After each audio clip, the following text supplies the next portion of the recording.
and welcome to Inside Independence. Inside Independence is a program of the Independence Township television cable show that talks about what's happening in Independence Township. My name is Joette Kunse. I'm a retired educator who has lived in Independence Township for 50 years and saw a great deal of change in those 50 years. And today we're going to talk about the Oakland County Sheriff's Department and our substation that's here in Independence Township. And we're pleased to have Sergeant John Ashley from the Sheriff's Office, who's going to answer some of our questions and tell us about what the deputies and the command staff at the Sheriff's Office does for the residents of Independence Township. So welcome. Thank you very much. Tell us a little bit about your career in the Sheriff's Office. Well, I started in 1995. I started out in the jail, like most of us do. I came in what they call pre-service, which means I'd already put myself through the police academy. And so from there, after about a year and a half, I went out on the road, and I did some road patrol, and I was fortunate enough in my career to do a myriad of things. I was able to be with the Marine Division. I was on the dive team. I did obviously road patrol. I was in our aviation unit for about 6 years. So that was kind of neat. I became a helicopter pilot. So wow. I don't fly anymore, but okay. I did back then.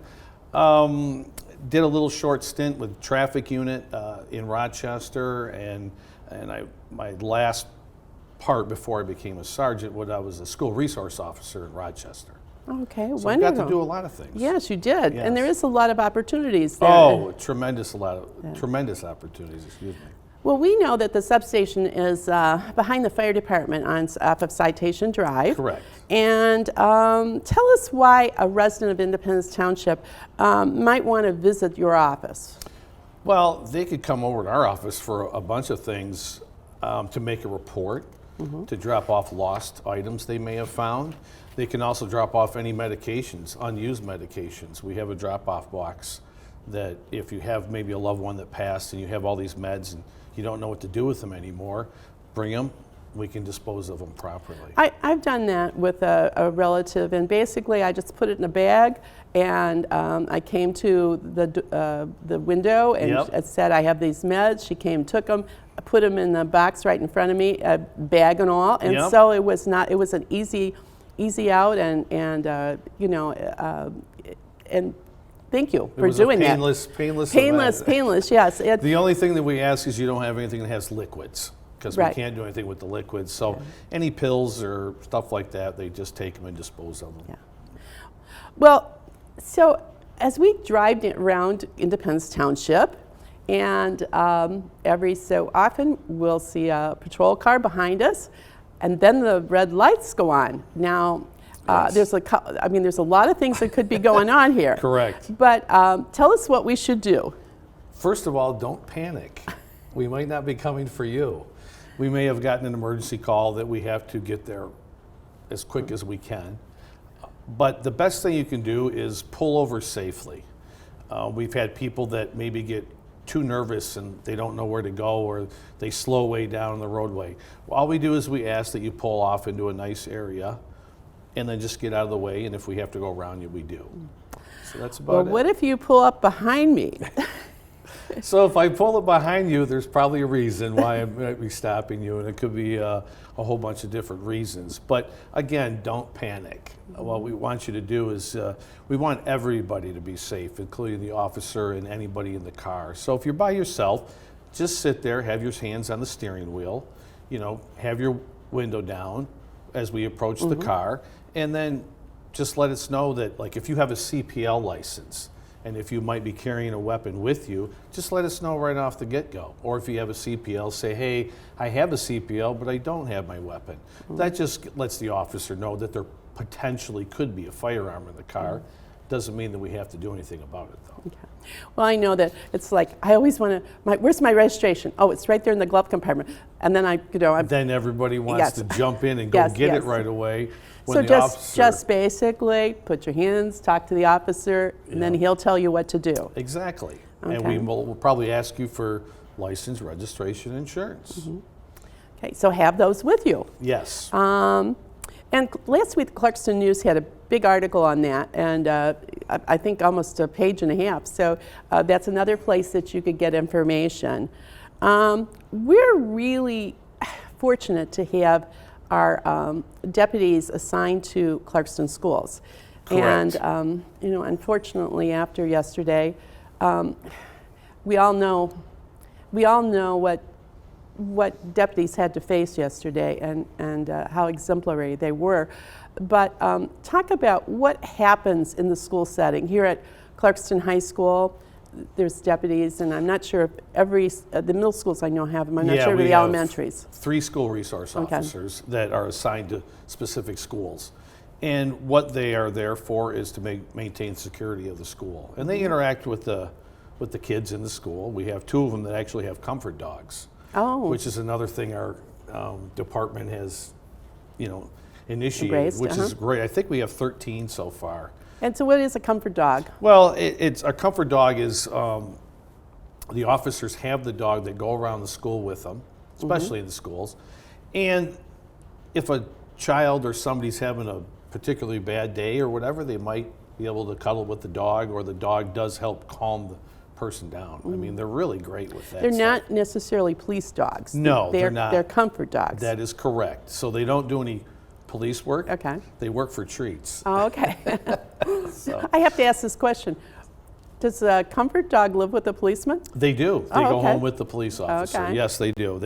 They take them home and care for them, and they're one of their family. But they come to work with them every day. Okay, it's interesting, and that's really a relatively new. Yes, I think about 3 years ago is when it started. I can see that is, being able to pet a dog, being able to pet an animal, something like that is a really wonderful thing to do. Some of us have next door email, which is just basically email in different subs and things like that. And it's sort of like a gossip thing too. I got you. And so I have been reading that there's a lot of home break-ins or home invasions. And I did talk to Lieutenant Cummings, who assured me that probably wasn't so, but you want to speak to that, would you? Sure, no problem. So, occasionally you may have a rash of break-ins, and the last rash that we had in Independence, we actually caught the guy. And it wasn't because of drugs, it just seemed like he was a kleptomaniac and wanted stuff. Don't know why, but we have not seen really any of an uptake. I went back and looked through the various years, and it's about on par with what everything else is. We had like 2 crews that came in at different times, him being one of them, and we got that guy, but the other crew I think just moved on to somewhere else. Springfield, our neighboring township also had them. And so sometimes people will go, oh my gosh, Clarkston is having a rash of break-ins. Well, it may be Clarkston mailing. It might not be Clarkston or Independence Township. Because Clarkston mailing, it can go into Springfield or Orion or a little bit into Waterford. So, well, and our kids are from all of those areas too. The Clarkston Community Schools correct. Goes beyond the Independence Township. Maybe this is a good time to tell people what they can do to, whether you live in a subdivision, because we have lots of subdivisions here, or apartments, and then we also have the rural areas which have a little bit of land. What can people do to protect their homes, to protect their cars? Because car break-ins seem to be, prevalent. Yes. Yeah. Well, crooks tend to go for the path of least resistance. Okay. So I still tell everybody, lock your house and lock your cars. Especially your cars, too. Don't keep any valuables in there. People might keep a backpack or a work laptop in there. A work laptop, yeah, yes. Bring it in the house. A long time ago, this is when I was way out in Rochester, we even had a break-in at a house where somebody left their garage door up. Well, what happens is you may put your garage door down, but you don't necessarily lock the door going into the house. Oh, so somebody walked in the garage, walked in the house, and what do they put on the counter? the lady's purse. Oh. And so they took the purse, didn't disturb anybody, but just in and out. And they're usually in and out and gone. But keep lights on. They keep your outside lights on. They don't like the lights. They don't want to be seen. And a lot of people have the doorbells now. The Ring and doorbells, the Nest and all that. And I can't remember. I think it might be Ring that you can sign up with Ring, where then some police agencies can see it instantaneous or get it in their dispatch center. That's what I heard. I'm not sure about that. Well, there's a lot of videos. A lot of videos. And I'm sure that a lot of people do have video cameras at some point. I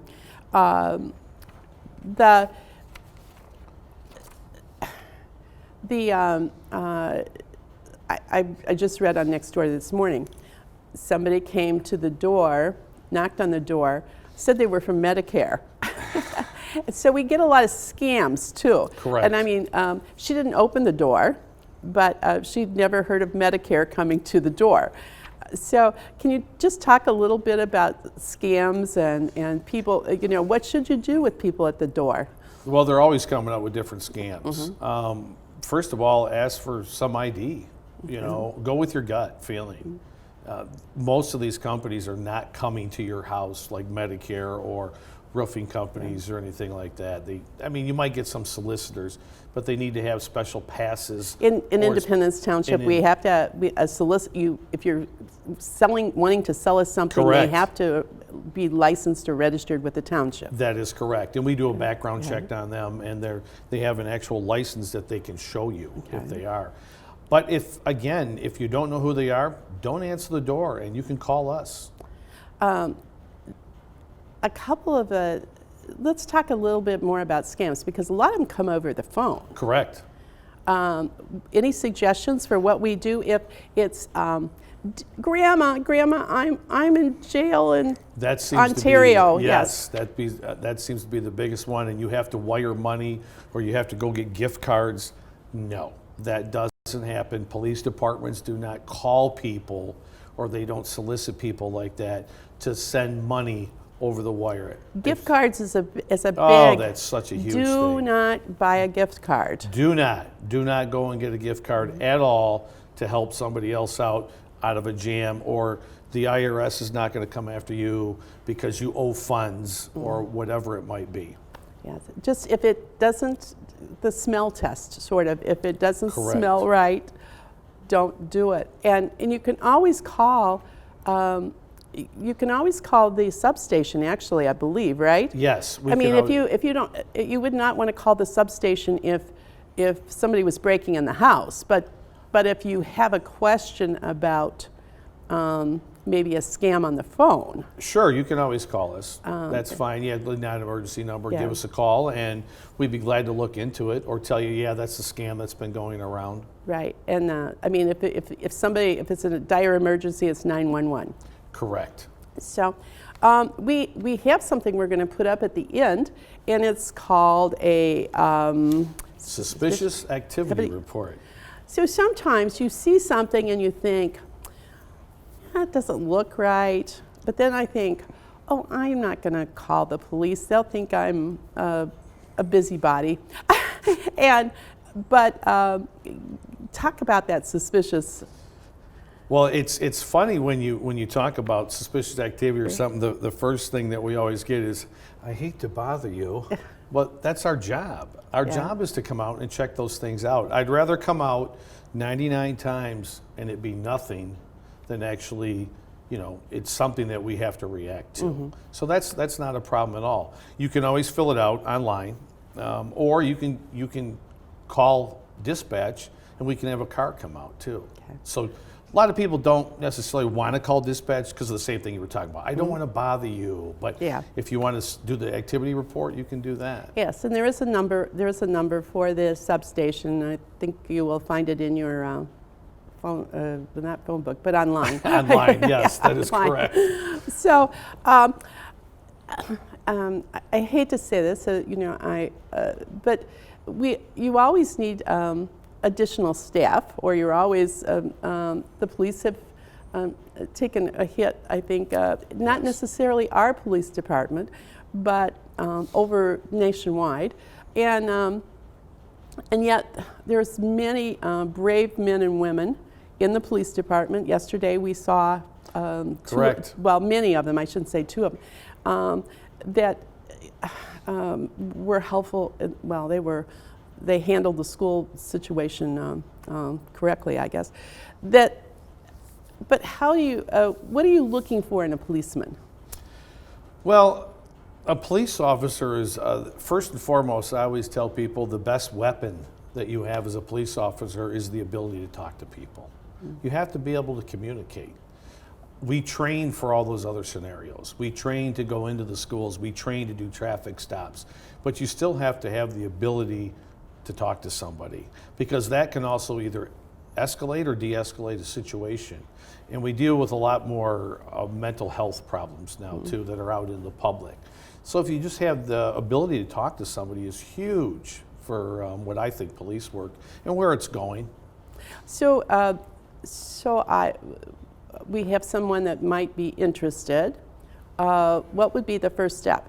Well, we take applications 24/7. We're always hiring. Okay. And we have a recruiting department now. And Okay. so if you apply online or if you call, we will set you in the right direction of what you need to do. Okay. Once you apply online, you'll probably hear back within probably a couple of days that, hey, we got your application. Are you interested? This is what you have to do next. Well, it's a proud occupation in our community, and we're very proud of you. Thank you. All. And how many deputies and command staff do we have here in Independence? Well, just in Independence alone, we have 35 sworn officers, and they cover all 3 shifts, 7 days a week, 24/7. So we always have somebody on. Yeah, well, thank you so much today for talking about the Oakland County Sheriff's Department and Sergeant Ashley. We hope we see you only in good times. Thank you very much. It's a Good. pleasure being here.